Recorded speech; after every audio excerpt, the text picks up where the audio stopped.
24 नवंबर 1952 को कराची में शाकिर हुसैन साकिब साहब के घर जन्मी ये मधुर आवाज़ 26 दिसंबर 1994 को एक कार हादसे में खामोश हो गई। शाकिर हुसैन बिहार के ज़िला दरभंगा में लहरिया सराय के बासी थे। तक़सीम वतन के बाद कराची आबाद हो गए। आप खुद भी शायर थे और आपकी हौसला अफजाई का नतीजा था कि परवीन शाकिर कम उम्र ही से शेर कहने लगी थीं।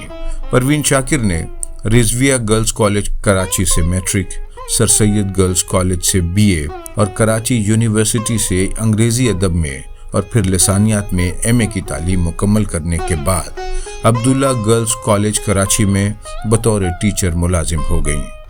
9 साल तक पढ़ाने के बाद पाकिस्तान सिविल सर्विसेज का इम्तिहान पास किया और उन्हें 1982 में second secretary central board of revenue मुकर्रर किया गया।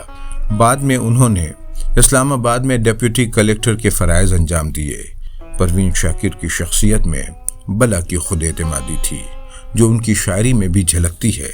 वो कहती हैं, आज की शब तो किसी तौर गुजर जाएगी, आज के बाद मगर रंगे वफा क्या होगा, इश्क हैरां है सरे शहर सबा क्या होगा, मेरे कातिल तेरा अंदाज़े जफा क्या होगा, आज की शब तो बहुत कुछ है मगर कल के लिए एक अंदेशा बेनाम है और कुछ भी नहीं, देखना ये है कि कल तुझसे मुलाकात के बाद रंगे उम्मीद खिलेगा कि बिखर जाएगा, वक्त परवाज करेगा कि ठहर जाएगा, जीत हो जाएगी या खेल बिगड़ जाएगा, ख्वाब का शहर रहेगा कि उजड़ जाएगा।